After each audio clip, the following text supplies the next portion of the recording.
Hey guys, welcome to another edition of the Toy Box video reviews.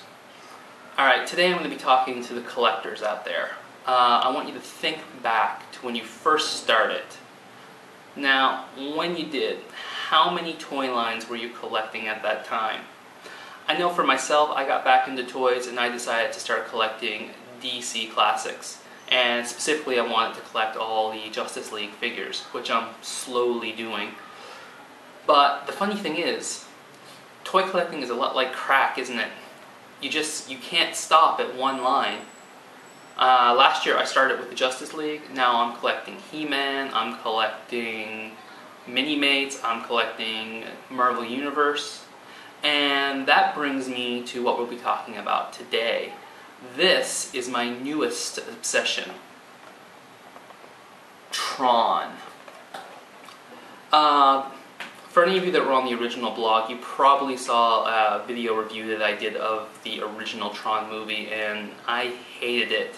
I really couldn't understand why so many people love this movie, because to me it was just utter crap.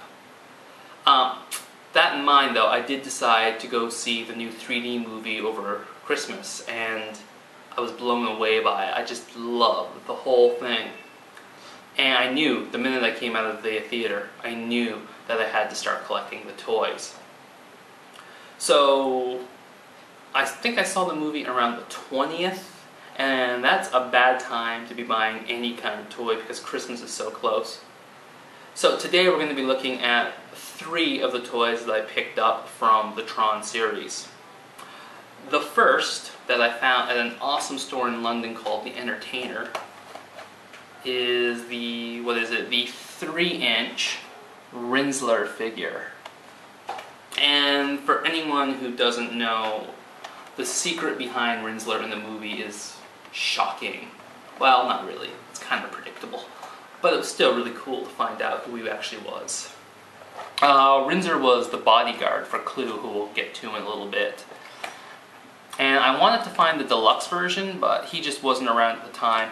So I picked up this guy, and he's pretty small. And we're going to open him up and take a look at what he actually is like. Before we do that though, let's just take a quick look at the packaging. You can see, shows the figure. We've got the Tron logo on the side. But it's pretty nice. You get a nice picture of Rinsler at the top, and you get all his accessories. And there's a special little slot that you can put your finger in to activate his action feature, which we'll go into in a few seconds. Where I'm kind of disappointed is on the back. Look at that. It's nothing but text. I don't even know what all of this is. It talks about the batteries, it talks about the information important. And there's a logo or the website for Disney that you can go to. This is not the proper way to do a package on a figure. The back should always have information about other characters that you can buy from the line. Take, for example, the Indiana Jones figure that I also picked up. On the back of Indiana Jones card, we have a biography of the character, as well as other figures that you can buy in the line. This is the proper way to do a card. This is bullshit. Alright, let's take a look at the figure. And here he is, Rinsler. Not really a lot I'm going to say about him. He's a pretty nice figure, but I mean, it's not like the costume is really that hard to do. He's got 13 points of articulation, so he can move a bit. He's flexible at the very least. But I wouldn't mind a little bit more. Do you ever notice you can never get a character to bend properly? Yeah. So it's pretty nice. One cool thing is that he's in scale with the the Marvel Universe. So if you want to have like a cross battle thing, you can do that. He comes with a few accessories. There are his nunchucks that he uses. Can he hold them? Yeah. Or wait, are they nunchucks or is it the steering wheel? I think they're they're the nunchucks.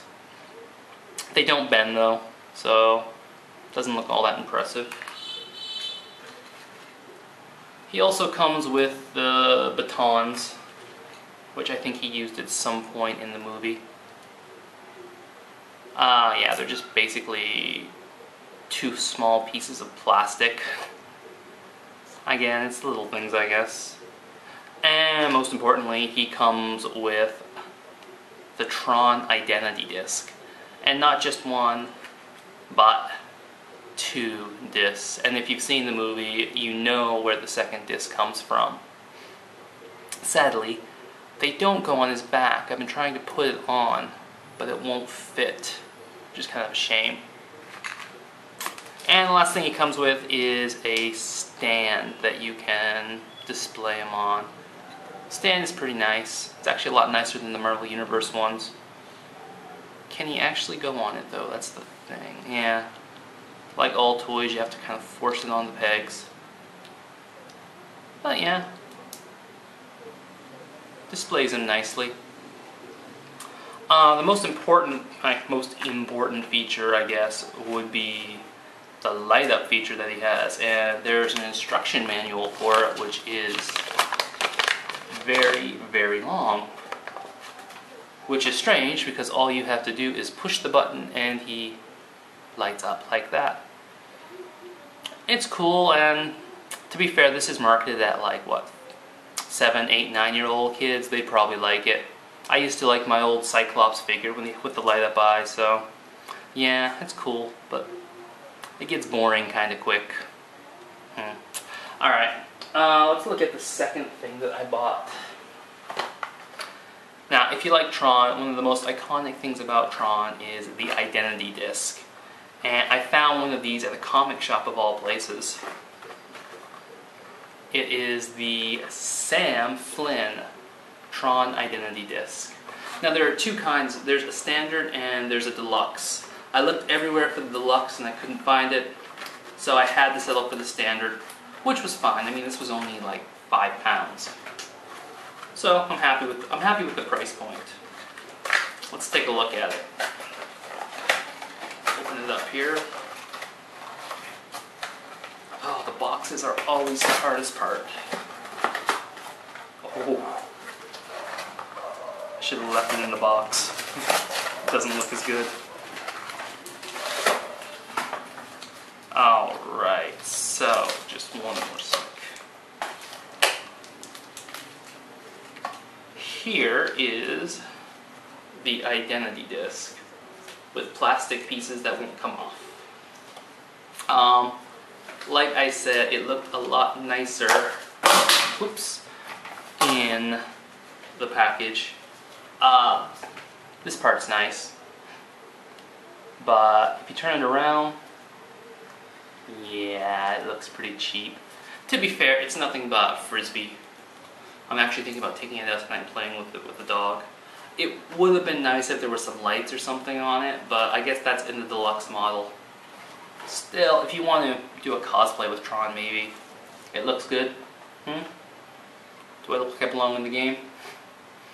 Alright, £5, not bad. Good price for that. The last thing we're going to look at is actually a gift that my girlfriend got me for Christmas. Although I took her to the comic shop and I pointed straight at this thing and said I would really like that as a gift for Christmas. And it's the deluxe version of Clue, who was the villain in the movie. I don't know, should I ruin who Clue is for you? It's not that hard to guess it. It's like Kevin Flynn's program that he created that goes rogue. The plot's actually very similar to the first one, but better. Alright, we'll take a break for a sec while I open this one up, because it's going to be a doozy to get out. Okay, and here he is, Clue, and this figure is about 1,000,000 times better than the one I just showed you. I can see why this is the deluxe model. First, just look at the size, like compare them. Rinsler, Clue, massive. Actually, it would have been really cool if they'd done some of the originals like this. I wouldn't mind buying like a Kevin Flynn and having a giant Sark, like the last part of the movie. Yeah, so articulation's the same. He moves in the legs, the feet, arms, elbow, and the wrist. The head doesn't move though, because the deluxe features, or the deluxe models, have a special feature on them, and that's you get clips from the movie and a holographic imaging thing on the face. Let's see if the camera can pick it up. So, you like bikes? Yeah, I love it. Let's try one more. I love voice activated things. You'll get the reward you deserve. Oh yes, you will. It's fun. There's a lot of phrases from the movie in it, and it's just really cool to play with. Accessories. His first one is the giant katana sword with the blade. It's cool. It looks good, and he's articulated enough that you can actually do some half decent poses with him. Oh wow. Alright, well, they're pretty brittle, I guess. The arm just came off this one. We'll go back in. There we go, popped it back in the joint. Alright, be careful with that. The joints pop out. The other thing about this toy is he also comes with the identity disc, and this one does fit on the back. I'll take it off again, but it took me a few minutes to put it on. Yeah, so that's Clue's identity disc. They don't hold them very well though, that's the thing. Like, it's not in there very well. It looks like it'll fall out at any minute. But yeah, it's cool. And you can put it on his back, which I like. I like a toy that can actually hold all his accessories. Because I really do hate putting accessories in the drawer. I mean, if it comes with an accessory, then it should be displayed. Okay, we'll do that later. Yeah, but like I said, it's a much nicer figure. So much bigger too. It reminds me a lot of the old, some old toy I used to play with. But yeah, I like it a lot. And yeah. So that's it. Here are the toys one more time. Rinsler, the very crappy TRON disc, and the very awesome but easily damaged Clue. Like I said in the beginning, it's kind of funny how things work. Every toy collector does start off with 1 or 2 lines that they want, and then seriously, it just goes from there, and you start buying the strangest things on impulse because you have to have it. I'll probably display them for a while, get bored, and when the new movie comes out, I'll go to that instead. But for now, Clue and Rinsler are definitely going to be taking a spot on the shelf next to all the other toys. Alright guys, that's all for this week. I'll see you again in about 2 weeks for another video review. Later. So, you like bikes?